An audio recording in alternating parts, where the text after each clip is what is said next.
Okay, rewatching these films as an adult feels criminal. I don't know if I'm cringing or nostalgic right now. So today I want to know, do you guys remember WEE-SING? Let's play! I'm almost certain that if you're here, there's a good chance you remember this. So WEE-SING was this live-action children's musical series, and according to its official website, which is still running, it's recognized as one of the world's most cherished children's brands. Each movie and their corresponding music would take inspiration from nursery rhymes and Bible songs. Think Humpty Dumpty, The Muffin Man, Do Your Ears Hang Low, etc. Since its conception in 1977, WEE-SING products have sold over 67 million books, CDs, videos, albums, toys, apps, and digital products. So we're not just talking about WEE-SING here as a figment of our imagination, where the Mandela effect probably tried really hard on this one, but as an actual powerhouse brand that exists now only in our memories. Exists now only in my memory. So these movies were kind of iconic as a kid, right? But watching them as an adult, it's honestly like watching a dream, and I don't know yet if it's a dream or a nightmare. So get ready, let's watch some WEE-SING, starting with the Big Rock Candy Mountains. The actual term itself, the Big Rock Candy Mountains, comes from a 1928 country folk song from Henry McClintock about a hobo's idea of paradise. And weirdly enough, much of the song lyrics are featured visually in this fever dream of a movie with ice cream mountains and lemonade streams. But let's start from the beginning, and it starts out with three kids playing hide and seek, and they're very excited as they sing a song about it. Ready or not, here I come! But once the friend gets tagged, she's over it and wants to leave. You're it! I don't feel like playing anymore. Oh, come on, it's your turn. No, I don't want to. And honestly, that truly brings back some memories of the disappointment of being the it in tag and just wanting the game to be over. So you just Irish exit the hell out of there and leave your friends hiding in the closet for an hour. Just me? Why did we never want to be the it? Anyway, the friend's departure is a great way to advance the plot and introduce the Snoodle-Doodles. I know you missed them, but in case you forgot, the Snoodle-Doodles are like these big stuffed animal bears that are living and breathing, not Snickerdoodles. How they got to be in Lisa's backyard will forever remain a mystery. I do think it's time for a Snoodle-Doodle prequel. What do you think? But what I really love about watching this film so far is that it's a great depiction of childhood imagination. Like, adults can take the route of saying it's some sort of Alice in Wonderland magic mushroom infused trip, but it reminds me when I would run around in my backyard and pretend there were magical creatures playing along with me. Delulu. Lisa and the Snoodle-Doodle, I keep wanting to say Snickerdoodles. Lisa and the Snoodle-Doodles slide down the slide and get to the Big Rock Candy Mountains after saying the magic word. The costumes are at times terrifying and kind of give me an instant headache. We're introduced to the main conflict of this WEE-SING edition. Little bunny foo-foo, hopping through the forest, scooping up the measly mice and popping them on the head. The good fairy comes down in a Glenda-like bubble and threatens little bunny Foo-Foo that if he doesn't stop doing that, she's gonna turn him into a goon. I'll give you 3 chances, and if you don't behave, I'll turn you into a goon. What's funny about watching this as an adult is that the Macy Mice kind of seem unbothered. Little Buddy Foo-Foo is just bopping them on their head, and they don't even flinch when it's happening. Bumping us on the head! Oh, it really bothers us. And he just won't stop! So I love that when we were children watching this, we were probably watching this in the lens of like, Little Bunny Foo-Foo, you absolute felon, convict, troublemaker, outlaw, offender. Leave those mice alone. Like, in comparison now, we watch TV about serial killers eating their victims after sleeping with them. Oh, to be an innocent child. I would have absolutely loved to be in the making of this movie. Like, I want to know, in between shots was the giant bird saying things like, I can't wait to get the fuck out of this costume. I always have wondered how adults are able to perform in a childlike manner. This time, let's tippy-toe!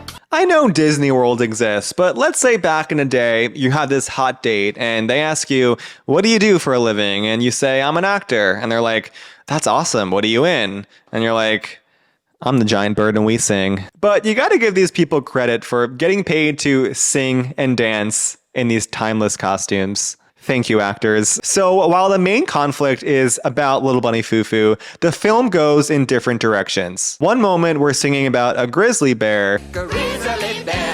The next moment, we're witnessing the wedding between a fly and a bee. Very wholesome. Anyway, back to our antagonist. It's revealed that Little Bunny Foo-Foo actually could not keep his hands to himself, and he bopped the Meesy Mice on the head 3 times, to which he is now a goon.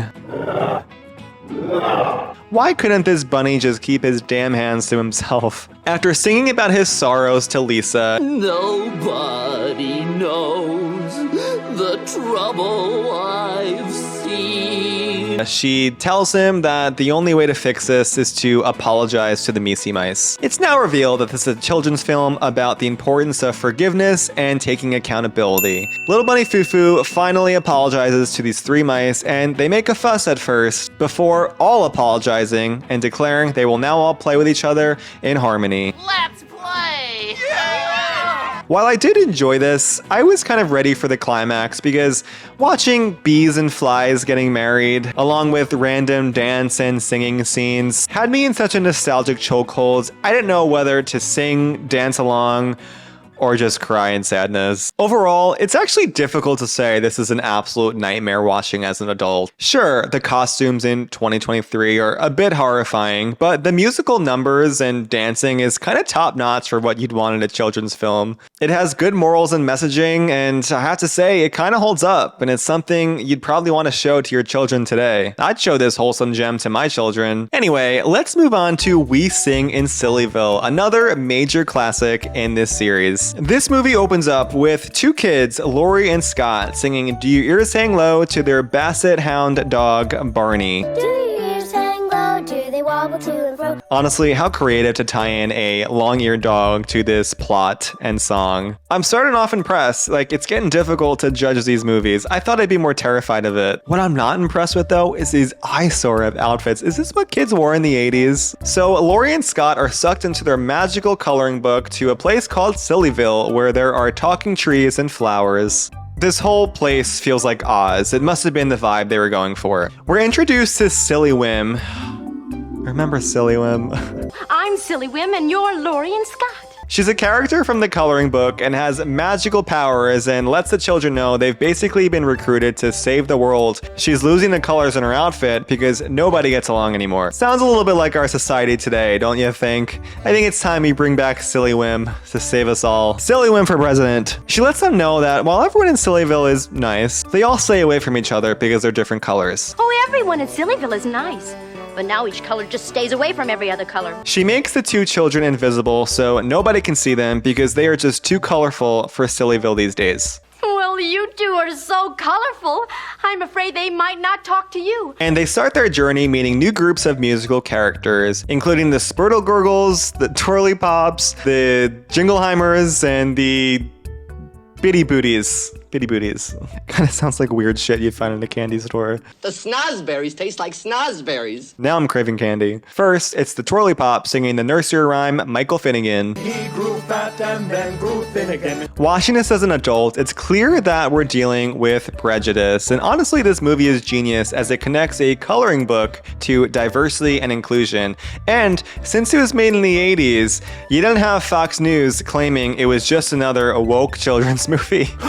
In all seriousness though, how am I supposed to poke fun at this one? I think going into this one as an adult, it actually really holds up, and I'm quite impressed at how, dare I say, enjoyable it is, even without the nostalgia. It's just so well made and not too cheesy to make me cringe like I expected. I'd say the best musical moment and the one that brings me the most nostalgia is the furry ball singing Roll Over. 4 in the bed and the little one said, roll over, roll over.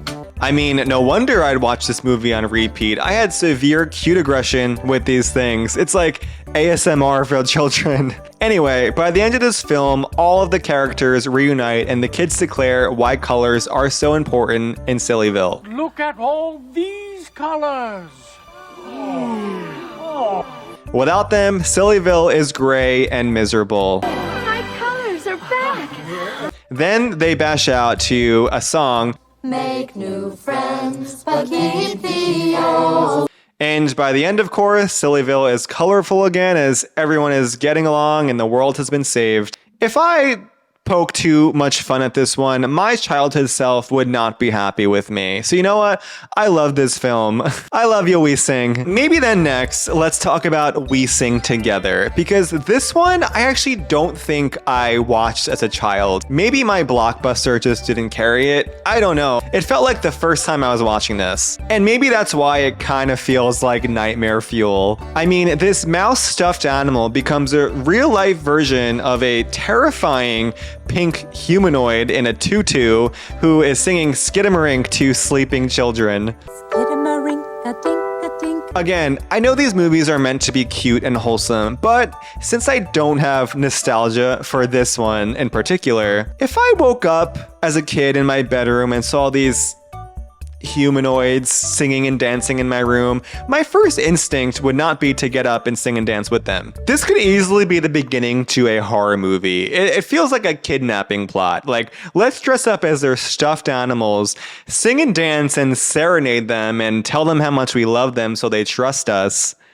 And then let's take them. So we figured it was time we took you to a party. What she said. At least the girl is sensible and cautious here, though. It's the middle of the night. It sure is. So why are there giant stuffed animals dancing around my room? Jonathan?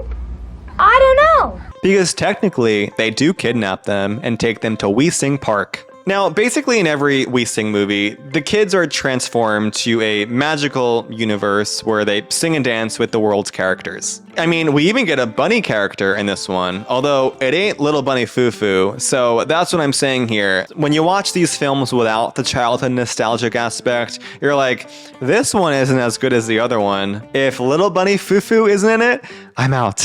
By the end of it though, they thankfully return home safely, and this girl is like, this was the best birthday I ever had. Like seriously, what could ever top that birthday? This girl is gonna grow up to be one of those girlies where their whole birthday month needs to be celebrated.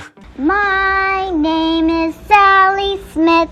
For real though, this was also a pretty cute movie, we can't deny it, and it's not the only WEE-SING movie that features toys coming to life. In WEE-SING Grandpa's Magical Toys, as the name suggests, Grandpa is an old man who enjoys his collection of toys. This one is a favorite of mine. The kids shrink down to toy size, and they're able to talk to a clown called Punchinello. It reminds me that us kids used to think clowns are really cute and funny, but as we grow older for some reason, we started to be traumatized by clowns. Seriously, what did clowns ever do to us?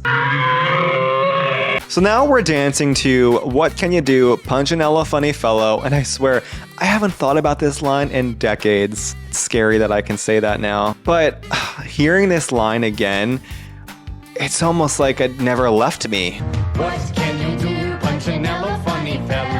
It's exactly how I remembered it. What can you do, Punchinello, funny you? Are we all having that same response right now? Are you? Because I swear, if I was in like a crowded elevator and I just started singing, What Can You Do, Punchinello, Funny Fellow, I want to know how many people would lift their head up and start singing along. I'll say this positively too about this movie. It really flows. I'm kind of pleasantly surprised at how good this movie and these movies are for kids, and now I know why I was obsessed with it as a youngster. These actors and whole production team deserve more credit for making our childhoods unforgettable. So once the crayon monkey, Jack in the Box, and the doll start doing the hokey pokey, You do the hokey pokey. this is when I start fast forwarding and then just end up turning it off. Because it's just getting to be too much. Because I'm realizing that I'm 30 years old watching a movie I'd watched 25 years ago. And now I'm feeling existential dread. So you know what?